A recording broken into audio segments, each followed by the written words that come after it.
By the time the marching band's tubas wheezed into the last heroic note of God Bless America, the town had decided they loved me again.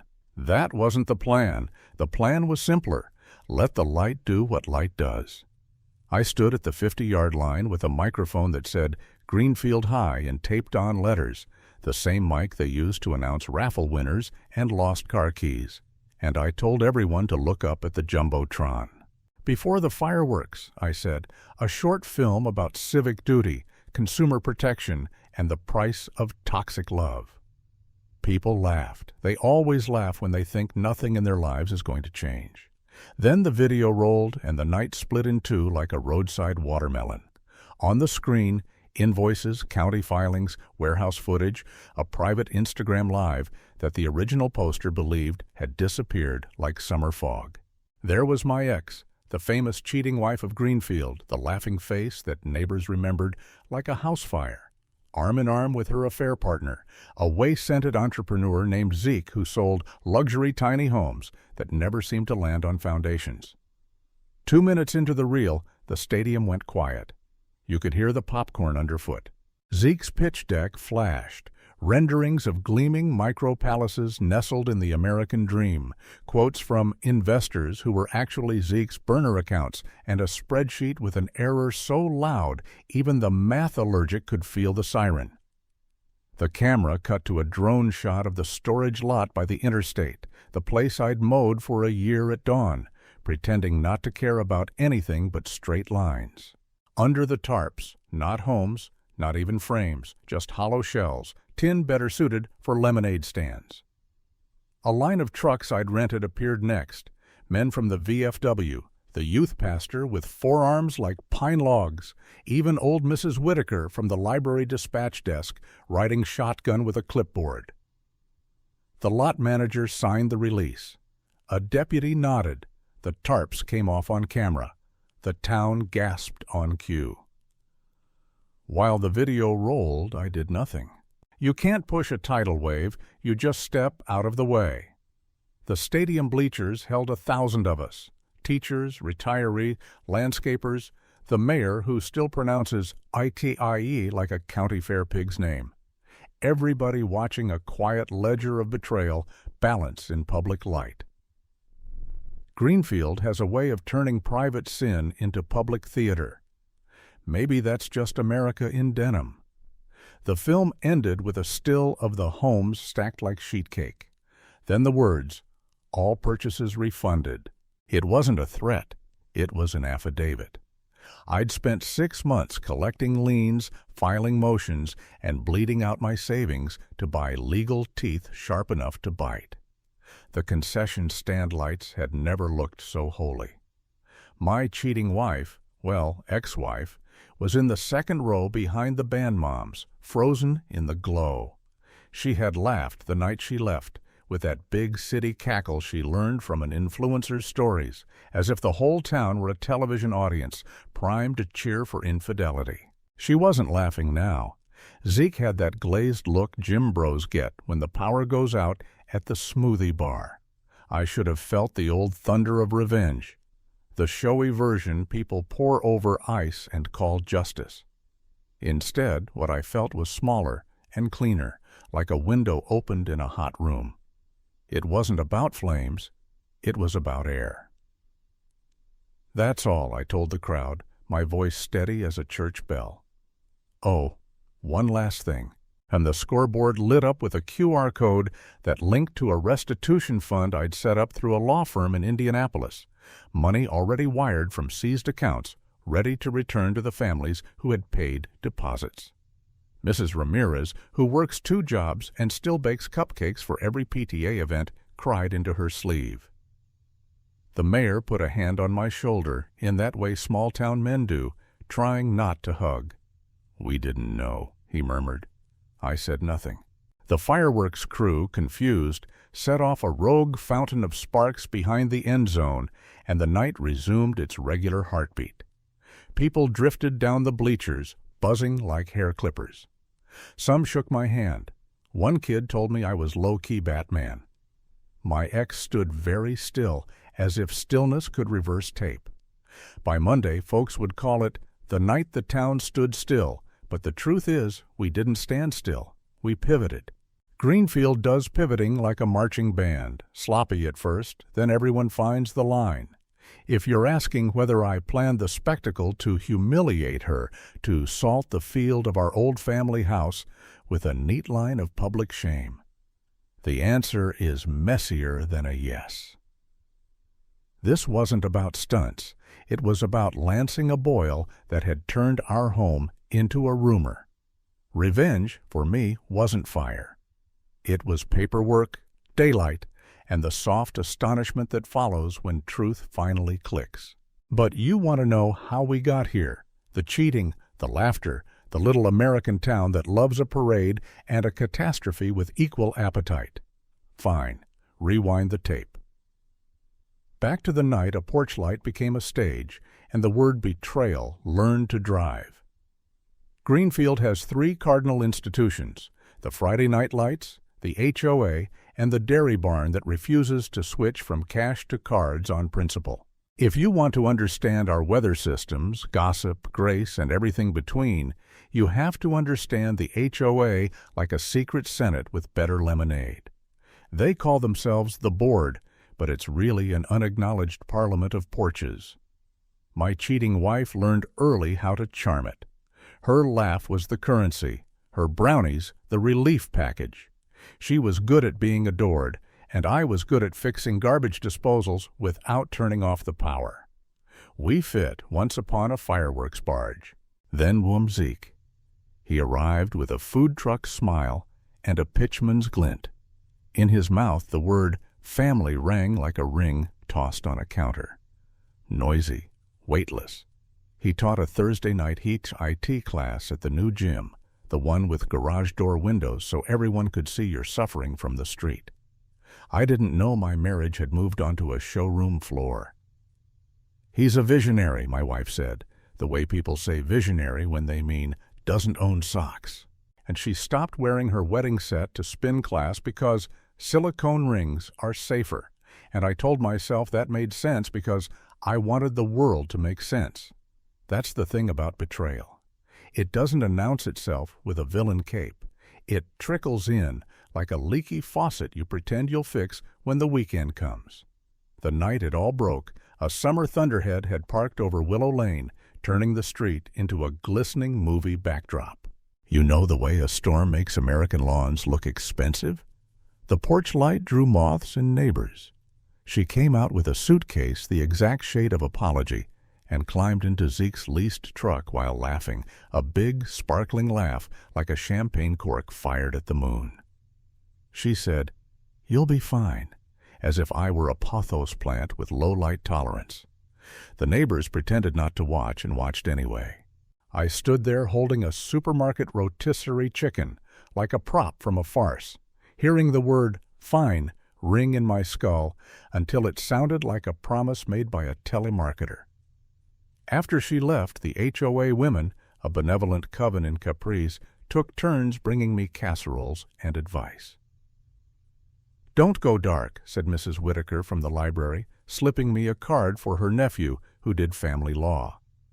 "Dark is where mushrooms grow. You need spinach and light." It was Midwestern for get a lawyer and a therapist. I did both. My attorney wore boots and knew every clerk by first name, the legal version of a Little League Yankee coach. He said infidelity, like he was reading an oil change coupon, which helped. The therapist had a ceramic frog on her desk and asked what the laugh did to me. "It makes me want to buy a billboard," I said, half joking. "Interesting," she said. "What would the billboard say?" I said nothing, but a sentence arrived, clean and mean. "The gig is up." It wasn't about my ex yet, it was about Zeke and his tiny home crusade. While I was busy bleeding out in the quiet, the town was busy bleeding out in the open. Deposits paid, promises made, families planning to move into minimalist sanctuaries that could barely shelter a golden retriever. When the frames didn't arrive, Zeke said the county was slow. When the county waived stamped approvals, Zeke said supply chain. When supply chain shrugged, he said sabotage. A woman at the dairy barn told me her brother had sent 10 grand. "He wants to retire on our property out by the creek," she whispered, like a prayer someone had stepped on. "Zeke says the creek is a protected ley lines corridor." That's when Greenfield turned into parody, and I started collecting pins on a corkboard like a conspiracy hobbyist. It felt ridiculous, and it was, which made it perfect cover.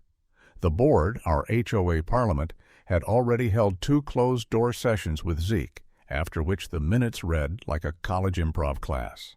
Visionary alternative housing modalities under review. That's Greenfield for we want to believe.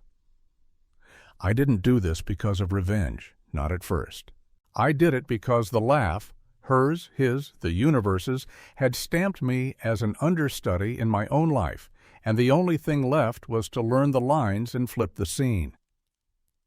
So I mowed. I mowed as a liturgy, a way to cut straight lines through a wavy story. The storage lot by the interstate hired me for dawn shifts. Under the tarps, I saw shapes that weren't right. Frames don't sag like that. At home, I brewed coffee strong enough to scald regret and started digging public records. 10 LLCs in a trench coat. A warehouse with a fake address that turned out to be a vape shop. A list of investors that included 3 dead people. Greenfield is small, you notice, and an out-of-state P.O. box that belonged to Zeke's cousin, who sold essential oils and financial literacy. I brought what I found to Mrs. Whitaker, who has a librarian's mind like a locksmith's kit. She clicked through property deeds and corporate filings, the whole American dream in PDF form. "It's a confidence scheme," she said gently, like she was diagnosing a cat with an allergy. "And you're the guy who can translate it. That's the thing about family, even when your family's on fire. The town becomes a surrogate, nosy, imperfect, generous." The youth pastor called a meeting. Veterans brought their notebooks. People cried, then cussed, then laughed, in that exhausted way Americans laugh when confronted with the bureaucratic wilderness, ha-ha, of course, forms. The plan came together out of pettiness and decency. I'd file, I'd seize, we'd pry open the tarps with the letter of the law like a carjack. Someone said Batman, someone else said Aaron Brockovich. I said no cap, because I was trying to stay current. As for my ex, I kept my distance. Texts arrived at midnight, hashtags disguised as apologies. "It got complicated," she wrote once. I stared at the dots blinking, like a hospital monitor, and let them flatline. That was the last time we near talked before the night the town stood still. She had her new life, curated, filtered, self-documented. I had mine, paperwork and the hum of early morning mowers, a man with his hands in the dirt learning patience the long way. We don't talk enough about how revenge, when it's real, is boring. It's not a movie car chase. It's a courthouse lobby with a coffee machine. But boredom builds something fast cars can't. Leverage. And leverage in America is what tips the seesaw. Here's a thing you learn when betrayal strips your life down to studs. A straight line can be drawn through any mess if your pencil is stubborn enough. I made mine out of receipts and dawn. By September, I knew the warehouse manager's dog's name and the exact rattle the tarps made when the interstate wind shifted. Men who used to avoid me at the dairy barn started bringing me leads, then bringing me lunch. The town's rumor mill, which had once been my enemy, did you see her laugh, turned into a conveyor belt hauling me evidence for free. The documents had a rhythm, wire transfers on Fridays, invoices backdated 2 weeks, a consulting fee that matched a beach rental in Gulf Shores down to the penny. I learned to love line items. They were the opposite of toxic love, a ledger against the chaos of cheating. You can't argue with a wire transfer's timestamp. You can only squint. The board, our capri-clad parliament, finally invited me to share concerns. They served those grocery store cookies with the frosting you can taste in your bones. Zeke sat at the head of a folding table, posture like a menswear mannequin, saying words like vision and community uplift. He wore a silicone ring. My ex sat beside him, translating his hustle into neighbor speak with that same generous tilt of the head that used to soothe me after a long day. Betrayal has a way of weaponizing your history. I didn't raise my voice. I raised my laptop. Renderings turned into receipts. Buzzwords turned into liens. A borrowed truck turned into a certified paper trail. Someone in the back whispered, "Oh." It wasn't the big "oh" yet, but it was an appetizer.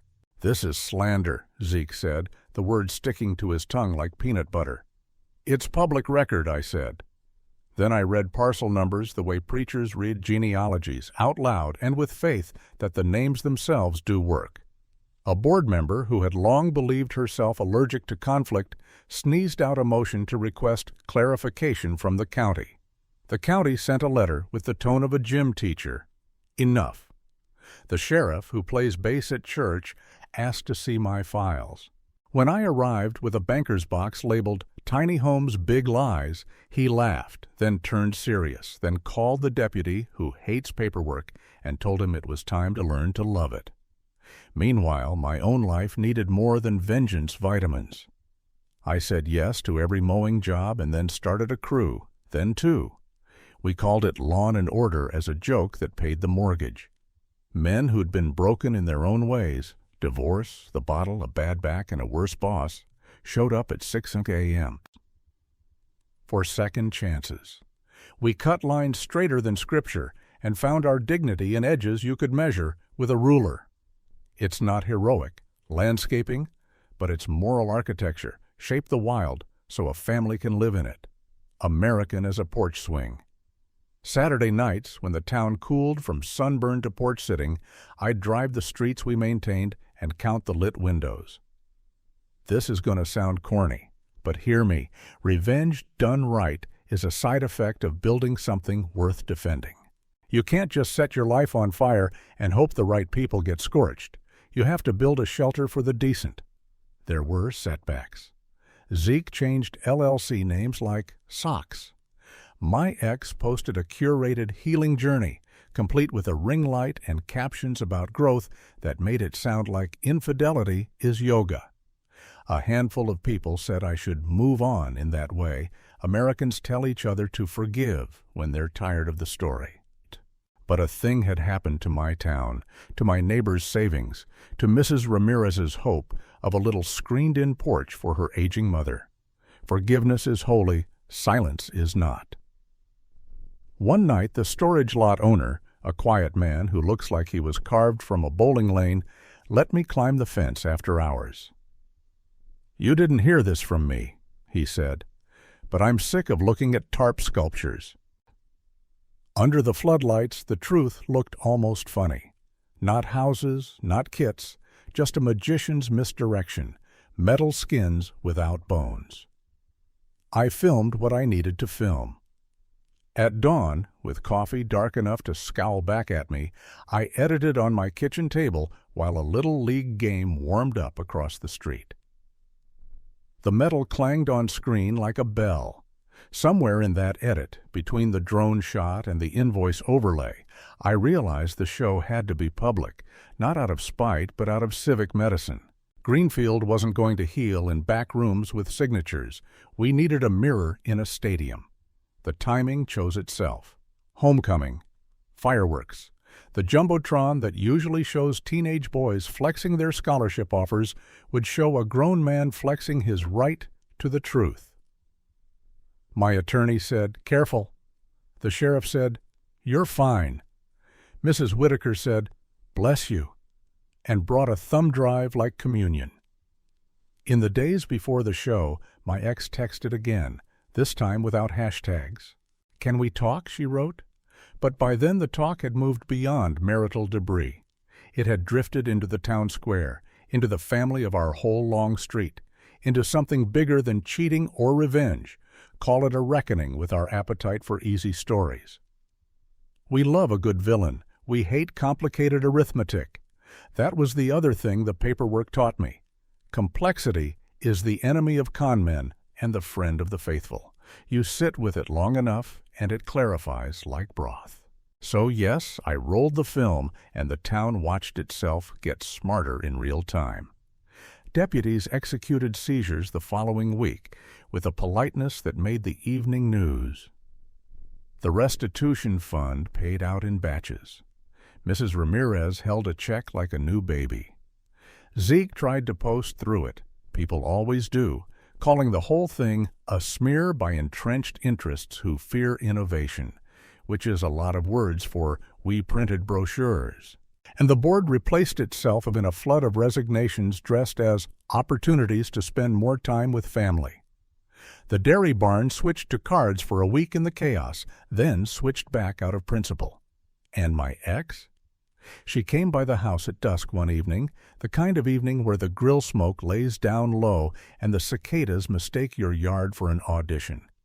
She stood at the foot of the porch where she once laughed and said I hadn't always been easy. No one is, I said.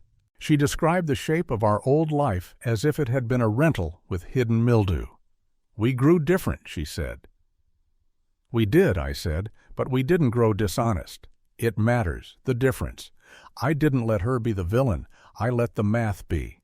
Infidelity is a symptom and a choice. Betrayal is what happens when the choice becomes someone else's bill. I didn't tell her about the nights I wanted to burn the whole calendar. I didn't tell her about the billboard I almost bought at the edge of town that would have said, "The gig is up and nothing else," because the truth is, I didn't need a billboard. The scoreboard did the job. You want the stylish ending. Me rejecting her with a one-liner, the town cheering, a country song swelling from a pickup bed. But real revenge, the version you can sleep beside, sounds different. It sounds like refusing to humiliate a person twice. It sounds like closing the door and then going back to the grill so the chicken doesn't dry out. People kept asking what shocked the whole town. Was it the footage, the refunds, the sudden competence of our sheriff's office? Maybe. But the bigger shock was how fast Greenfield remembered itself. I've seen toxic love pass for romance, cheating pass for adventure, betrayal pass for freedom with a filter. Our town, bless its nosy heart, decided it preferred unsexy nouns: contract, receipt, return. We're not perfect. We still argue about yard gnomes and the correct spelling of barbecue. We still side-eye the new mural because the artist made the corn look too modern. But we did something that felt like an American miracle. We chose the long road and arrived somewhere decent. A year later, Lawn and Order has a small office that smells like coffee and gasoline. On Fridays, we knock off early to watch the middle school game. The librarian comes sometimes, and the veterans tell the same stories in new ways, which is how war stories and family memories keep their legs. Every so often, a stranger drives by, slow, windows down, looking for the place where the Jumbotron burned. They ask if I'm the guy.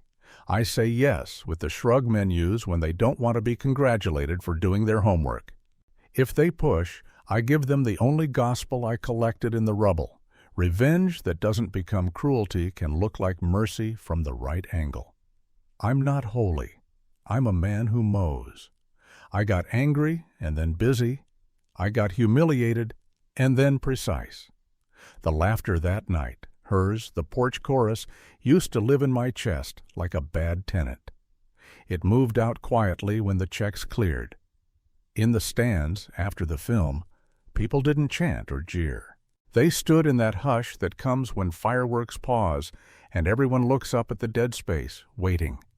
Then the sky answered like it always does, and the color rained down on our little field, on the band kids and the board moms and the men who carry anger like a second wallet, on my ex and her new silence, on me and my steady breath.